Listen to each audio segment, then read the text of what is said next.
Hey there and welcome to part 3 of my Neoru build here on Matt's Garage. So we're just going to be continuing on with the body work that we were starting at the end of part 2 there. You can see I got the dog leg all filled in and the quarter panel refilled in the low areas, and I came around the roof rack here. So we're just going to be working up on the roof here. I'm just using my Milwaukee 5-inch electric orbital, and I've actually got some 40 grit on there.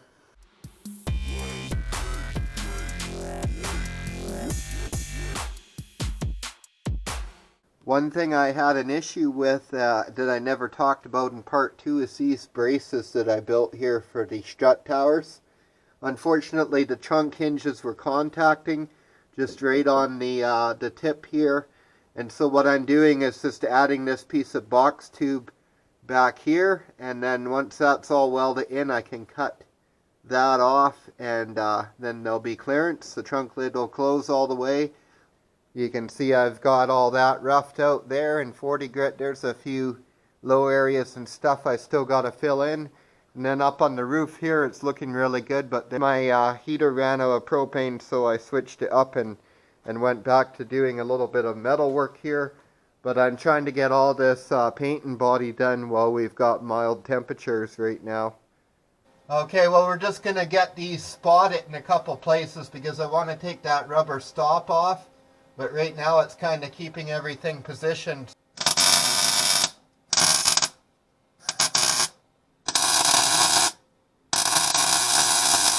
The trunk lid hinges turned out really nice. I'm just working on the roof rack right now. Actually, I'm trying to clean it up a little bit. I made this in a day in a real rush. There's a video on the channel of me doing that. This rear bar was too wide. I ended up making it wider than I intended. Again, I made it in a rush. So I had just borrowed a grinder off the guy when I was picking up that Model A body, and we cut that one end off there. So I'm going to cut another 2 inches off that end. And then over here on this end, I'll trim it back the same and then re-weld these ends on. And then in the middle here, these tie-down points are great unless I want it to pack like a sheet of wood or something. So I'm actually going to cut those off and put them on the inside edge here so that they're, or maybe on the bottom.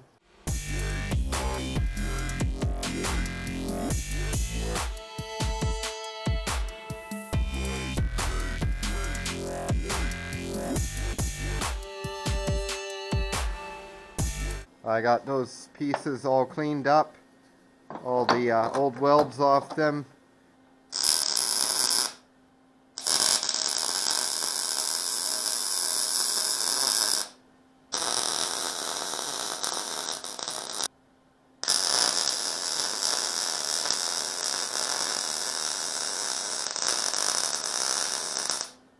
This is basically the final coat of filler on the roof here. And so I'm going to be going over that with 80 grit and feathering it into the rest.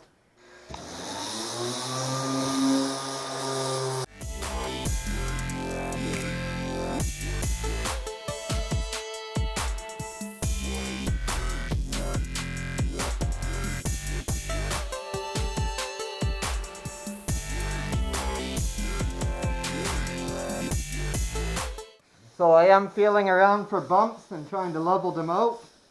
But I'm going to switch up to 120 grit now.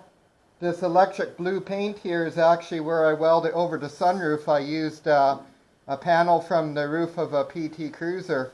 I happened to be scrapping one for parts at the time, so I cut that out and it fit the shape of the roof perfectly, and I left the blue paint on there for some primer basically.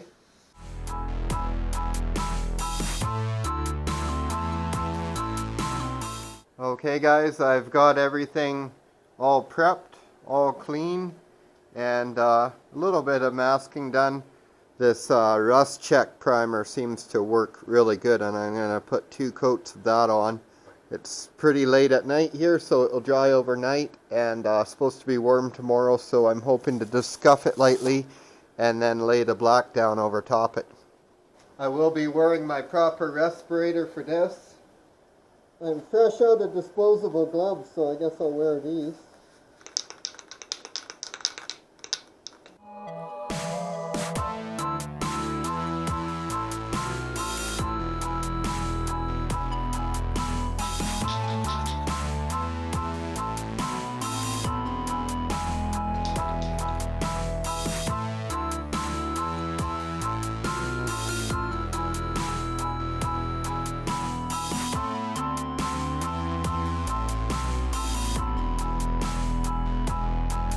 My finger's getting sore and I'm getting some runs because it's so cold, but otherwise going fine.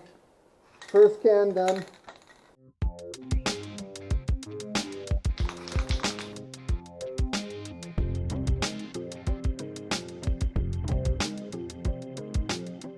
Well, there you have it.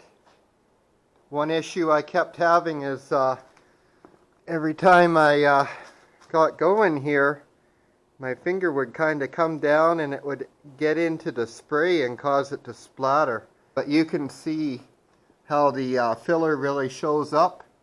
Even after the next coat, that'll probably be like that. They call that haloing. So that's why I want it to dry overnight and then give it like a light scuff with a Scotch pad or something. And that should help get rid of some of that haloing so it doesn't show on the final paint job.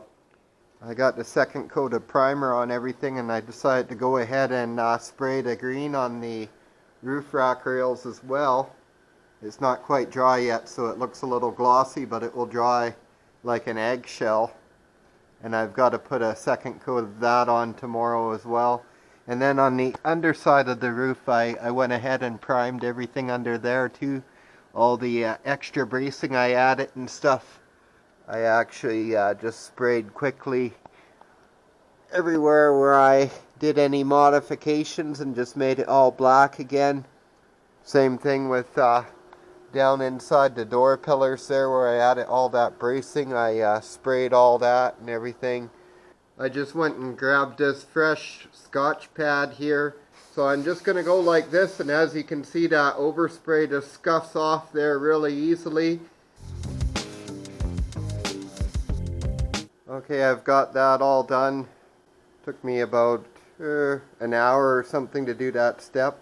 And now what I'm ready to do next is actually spray this textured coating on the rocker panels.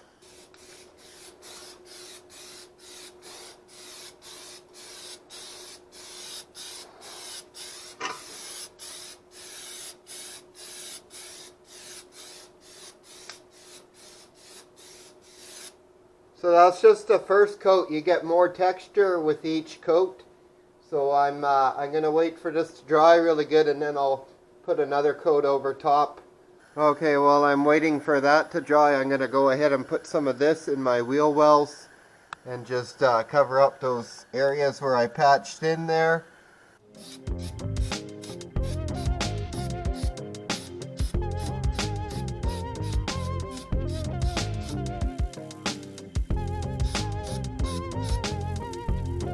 I'm just going to do this area too right here.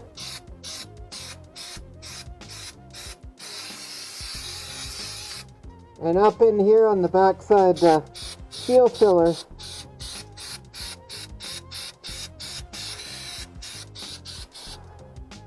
Same thing over here.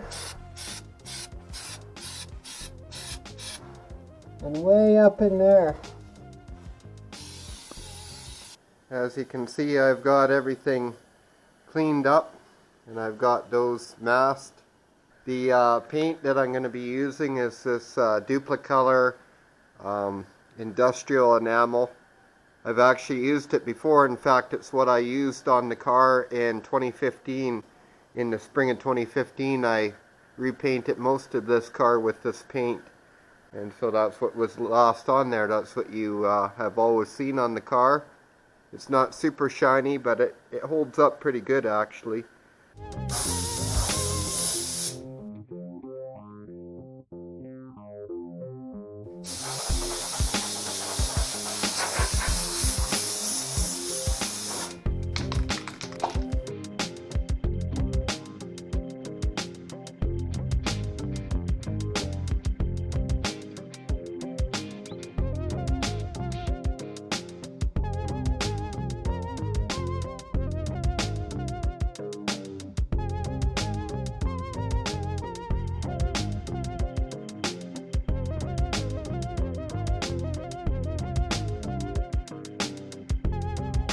There we go. How's that look? See what I mean? It's not that shiny. You don't get like pure reflections like you do with automotive paint.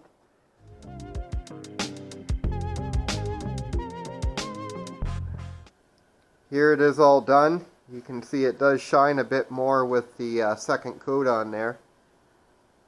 It is completely dry right now. That's how shiny it turned out. You can see the roof turned out really nice.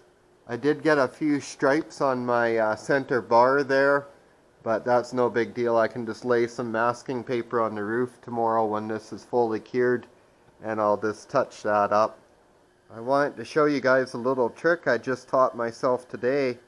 My finger here was getting really sore from pressing on the spray cans, and so what I did, I taped a Canadian dime to my finger just with some masking tape, and it spreads out the button there across my whole finger, and it was much more pleasant spraying that second coat like that.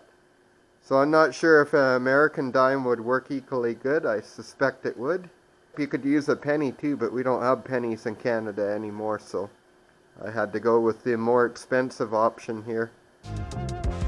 I just did a little unmasking on the roof rack here, and really like how that green stands out against the black actually. Okay guys, so I got to get some parts from out back, and if you can notice, there's a heck of a lot of snow here.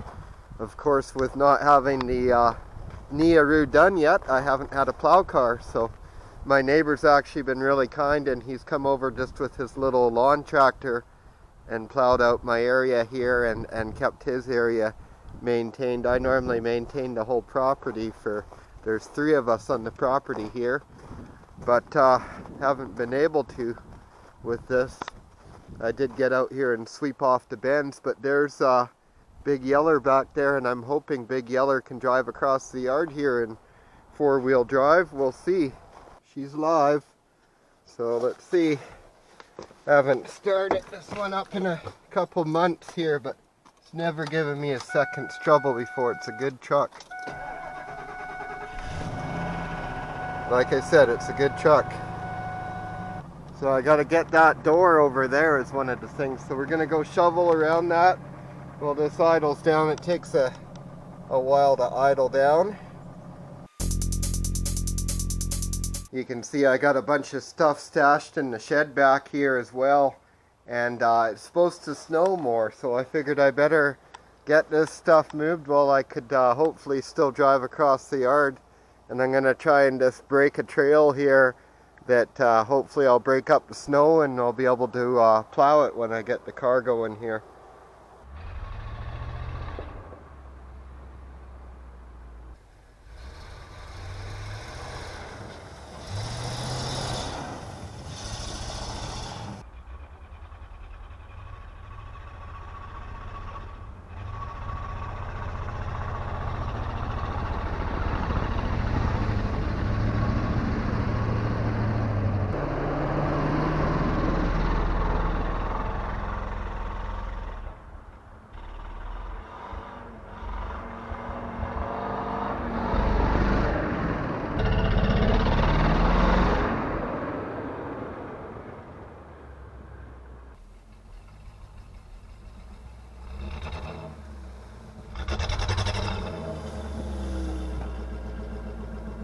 I really didn't have much forethought here. I put that door right under the eaves of this building, and it's got a big ice dam around it now. I can't even budge it. This is pretty heavy.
get this all unloaded just through the man door here. Okay, here we are, moving on to the front end finally. I've been pretty anxious to actually get this bumper fit up. It's kind of the important part of the car, so now I got to make it happen. And what I want to do is I want to stick with this Subaru radiator, and it's a little wider than the Neon one. The Neon one's in really rough shape, so that's part of the reasoning there. I got to use this upper brace here because that's where the hood latch goes. And we're not going to have air conditioning. You can see there's already air conditioning lines are off, and we're just going to start cutting basically and rough cut this off, and then as we get closer to this actually fitting on there, we'll be able to tell better how we're going to section it all together. My wife and mom went together on this for my Christmas gift. Got me this awesome 1/2 inch cordless impact.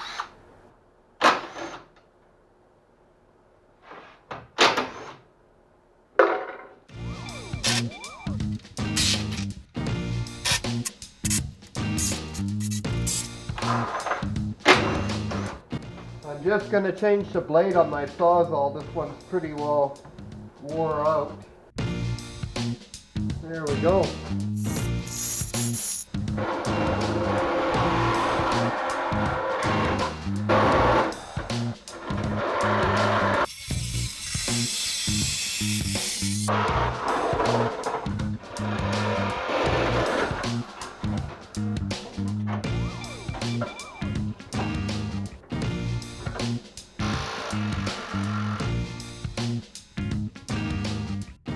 Okay, it's time to mount up the doors, and then from there we'll be able to tell where the front end of the car ends, basically by lining up the fender to the door, and where the fender ends, the car ends.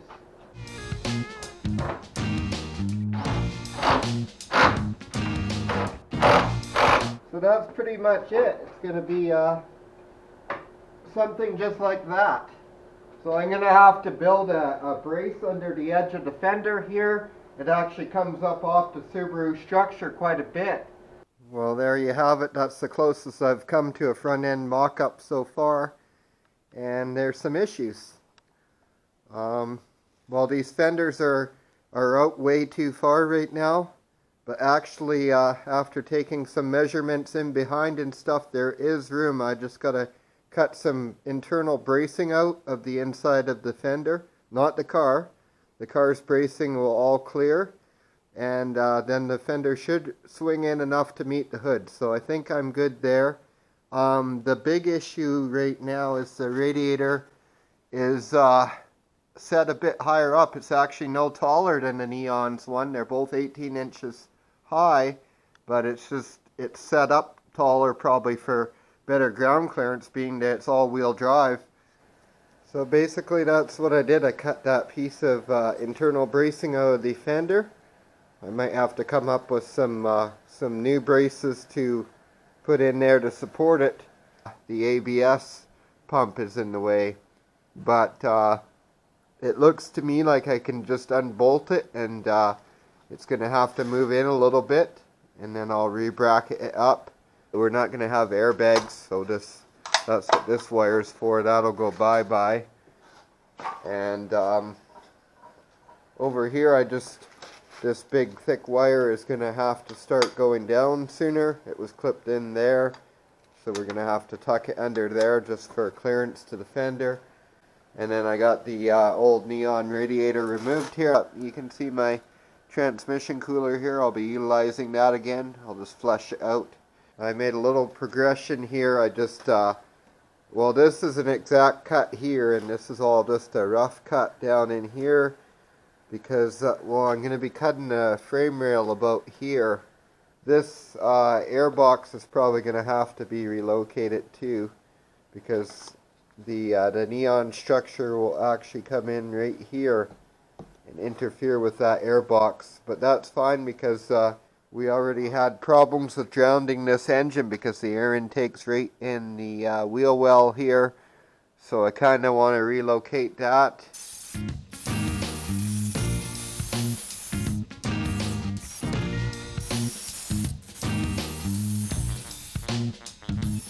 Oh, there we go. Another piece of the puzzle removed. One step closer to fitting it all back together. Okay, I'm finally ready to cut this off. I've got a milk crate under the radiator to kind of catch it because we're leaving the radiator full and installed.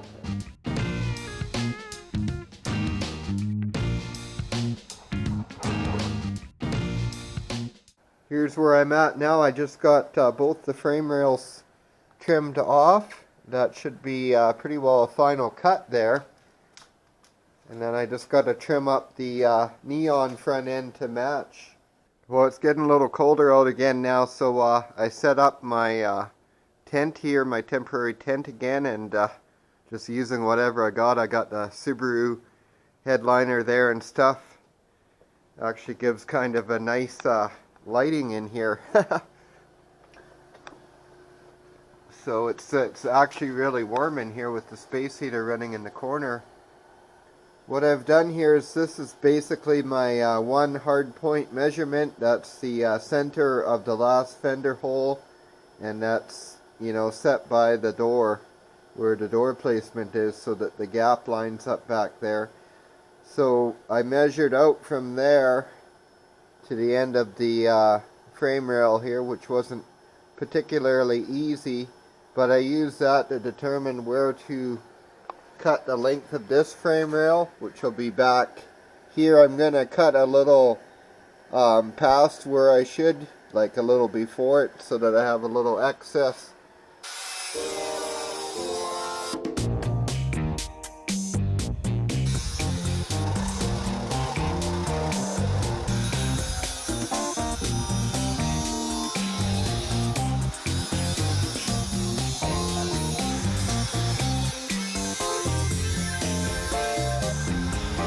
And there we go. Okay, well, we're getting ready to just test fit up the bumper here. I've had it up there once already, and the ABS pump was in the way, so I've relocated it up here on the wheel well more.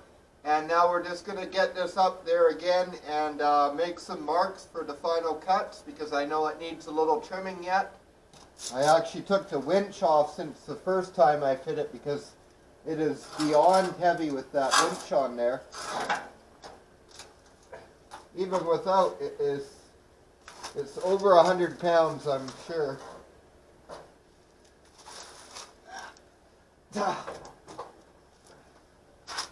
So I'm not worried about the radiator right now, because I know that it'll need some work to get fitted in there.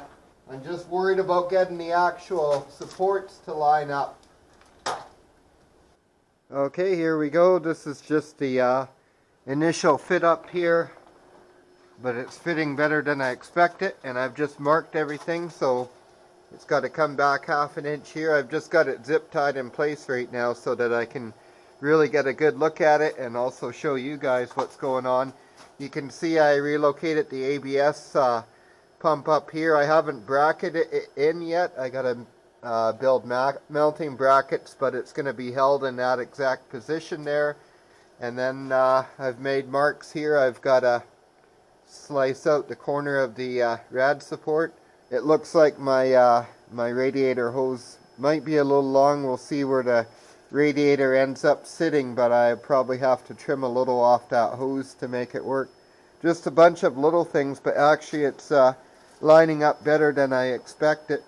Look at how bent that lower support is though, and I straightened this before. That's why I was against using it. I kind of wanted to use the Subaru one. Okay guys, really good progress. I've got everything cleaned up, all the edges cleaned up on this portion of it. You can see that I did a bunch of work here. Got that edge all straightened out. I mean, there's still a little kink there, but compared to what it was, that's all ready to go on this piece. There was a really big dent right there that I took out. It was actually buckled up on the top side, and I hammered that all out, and just got that lip along there all straight. It was all bent up before from hitting things. And then over here I got this all cleaned up, and I discovered something a little bit interesting. You can see right there, there's some marks right there. Those are actually from being pulled on a frame machine before. On the bottom side there's a big glob of weld right on the corner. So that's been in a bump, and somebody did a pretty poor job of straightening it out actually. As you can see, I've got the timing belt exposed here. It was just 3 bolts to take this end cover off so that I could get a look at my belt and inspect it. And what do you know, somebody's just changed it. Like, see, that's a really fresh belt. There's no wear on there at all. And you probably can't see, but in there the water pump looks fresh too. It's all nice and shiny like it was just replaced. So I actually don't have to worry about doing a timing belt for a good long time. I'm just going to replace the power steering alternator belt there. I was just doing that as well. Over here you can see I removed the battery tray completely. I ground off all the welds. You can see there's still a few spot welds in there I'm working on grinding off. I got to build some mounts on this support yet, because originally the Subaru radiator had these little pegs on it that went into a rubber, and it had it on the bottom as well, but they've broken off on the bottom, I guess in one of the crashes. I'll just make something that a mount that cups the tank and put a rubber liner in it. Well, there we go. That bumper is finally solidly in place there. Actually, it's just tack welded on, but it's the final fit up. It's not coming off again. I've already had it on and off about 5 times to accomplish this, but it's on there. So I still have to, of course, tie this structure in and tie this structure all together down here. My air box, this is where my air box will have to sit. It's going to be actually a cold air intake, and I'm going to build a custom shield around it, and I'm thinking of venting it through the hood, so we'll see when we get there. I put a new alternator belt on last night, and it's really nice having the air conditioning out of there. I got that all out last night, the lines and everything. And now there's no idler pulleys. The alternator here is what tensions that belt, so it's just the 3 pulleys on there. Pretty basic, and that's what I like. It's less stuff to break down. There you can see there's one of my tacks, and I've got one like that on the other side as well. Well, I've got my battery in here. It is a really small one. It's only 340 cold cranking amps. So I do hope that's going to be enough to start the old 2.5 here. I just painted up this belt cover. I haven't put it back on, but figured I'd mock it up for this little update. Also, this reservoir, it goes down in this corner here. So I mean, the area is really tight. I seriously couldn't get a bigger battery in here. And yes, I did think about relocating it to the trunk, but the thing is, I use my trunk for things like putting my snowblade in and engine cranes and things like that. So I just don't really want to take up any room in there with the battery. Also, if I put one in the trunk, I'd want an AGM battery so that it was safe. If you got hit or whatever, it wouldn't leak out acid, so that would add a lot to the cost. So this is only $100. This is for a Honda Fit actually, so I think for that price I could afford to replace it every 2 or 3 years and just kind of keep it in its prime. I did end up with a step in my frame rail, so this is how I'm solving that. I'm using this to transition that step, and as you can see, I'm cutting the off-cut pieces, the scrap pieces of the Neon frame rails. Just these nice bends like that. I've got another set of them here if I need them for anything else, and I'm going to plate up the top of the frame rail too. I'm gonna add some 16 gauge back to about here, so that this will have a really solid landing pad, and then this, you know, will go in here, and it'll join that together nicely, and it'll weld down to that 16 gauge and make it really solid.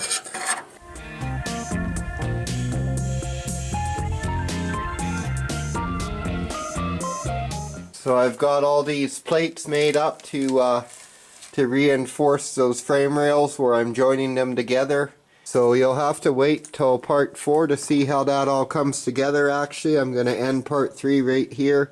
So I think I got quite a bit covered in part 3 here. Not quite as much as I'd hoped, but this is a lot of work getting this all together properly here. Having everything line up and look half decent.